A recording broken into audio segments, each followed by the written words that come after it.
Welcome to An Ordinary World. If you're new here, I'm Ferdia, and this is my R1150 GS from 2003. We're currently in the mountains somewhere in Turkey, and I'd like to show you how I set the old girl up for a long distance tour. I camped here last night with two fantastic Dutch Tenere riders on their way to Australia, and their bikes were so cool, so cool. They had the full shebang, like crash bars everywhere, like bits and pieces. No, this bike is not like that. This whole trip is very much do the best you can with what you got sort of a situation. That said, the old girl is doing fantastic, more or less. Anyway, back to the setup. So, what have I got? Camping wise, I travel alone, 2-person tent from Decathlon. I bought it in 2001. It's a bit worse for wear by now. I think if it lasts till the end of this journey, I'll be very happy. Yeah, like 25 quid. Perfect, does the job. Single person air mattress, also from Decathlon. Again, cheap and cheerful, does the job. Actually, this does more than the job. This is a really comfortable air mattress. I highly recommend. It's just like the standard generic Decathlon air mattress. I really like it. I sleep so well on this. Slow well. I sleep slow well. Okay, then 2 sleeping bags. And this is where maybe I can start to offer my perspective on things. You don't need 2 sleeping bags. I definitely don't. When I started this trip, I was still under the impression that I'd be doing some stages of it with company. That's no longer the case. Long story. Anyway, I have 2 sleeping bags now. I mean, it's no harm. It doesn't take up too much extra space. And yeah, if I get any cold nights, I know that I can just double up the sleeping bags and I'll be happy. That's it for camping gear. I don't have cooking equipment or a chair or any of the nice things that make camping a hobby as opposed to a necessity. I do it out of necessity. That said, I think I would really like to get a little chair. The Dutch guys last night had 2 fantastic chairs and I was so jealous.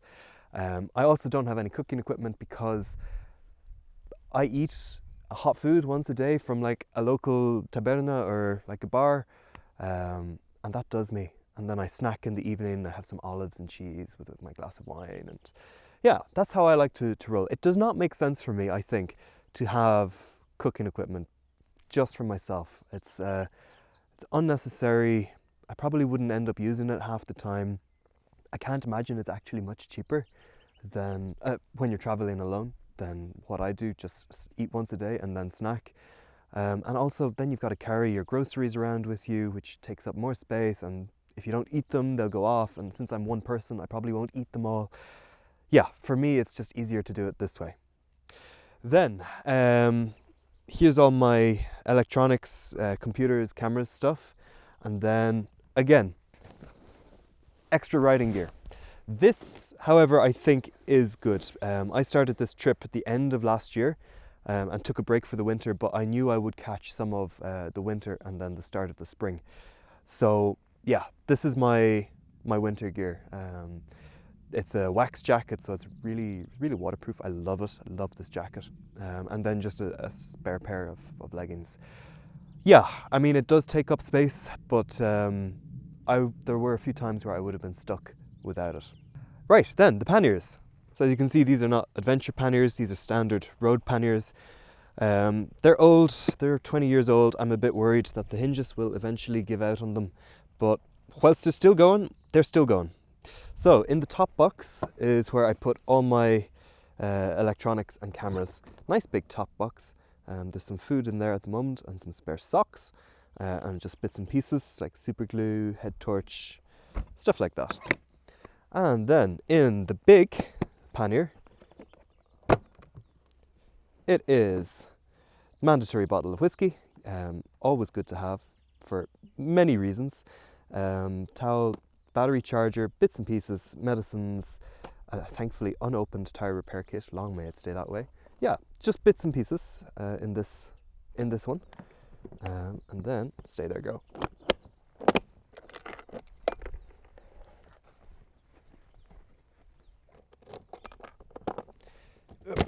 In the smaller one, just clothes and laundry. Nothing fancy there. At times it feels like I have so much stuff especially when you're setting up and taking down camp. It just takes forever. But then other times I feel I've got nothing.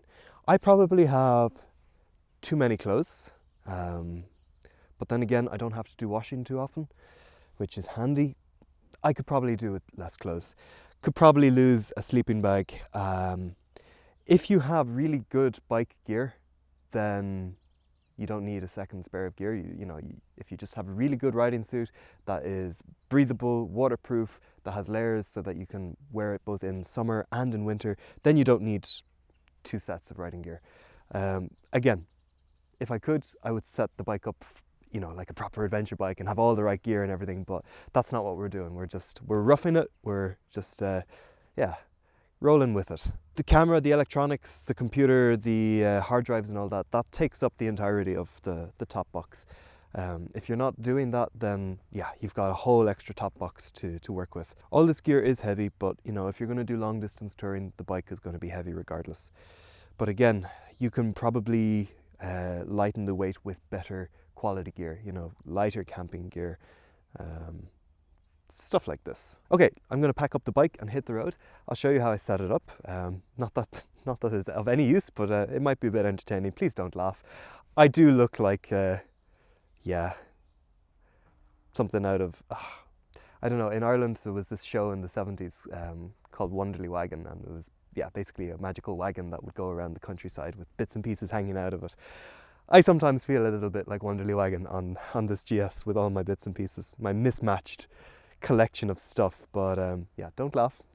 We do what we can with what we've got. True to the spirit of adventure.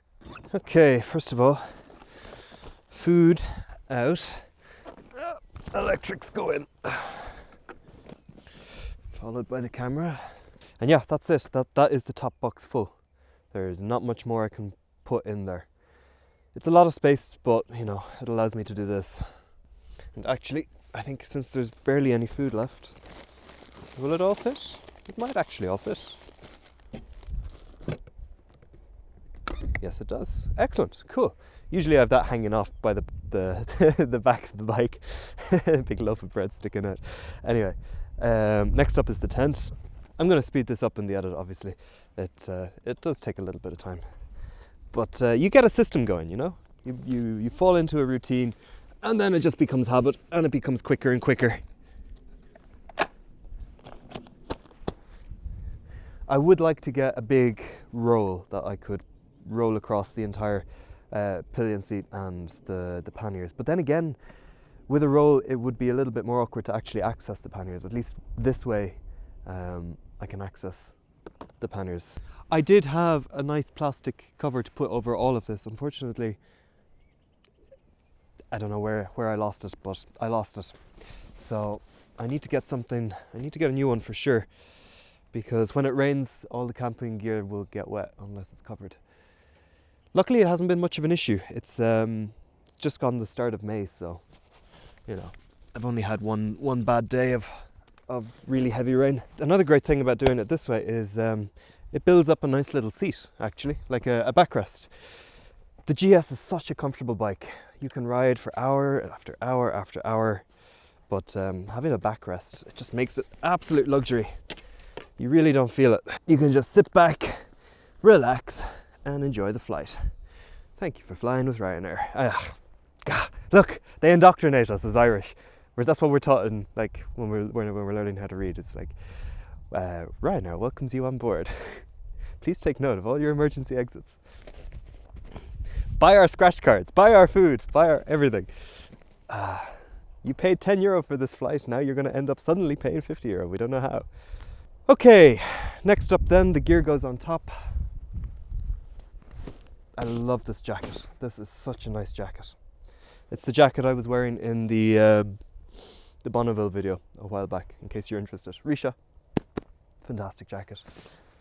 And it's just got that wax jacket smell that smells like a biker. Ugh.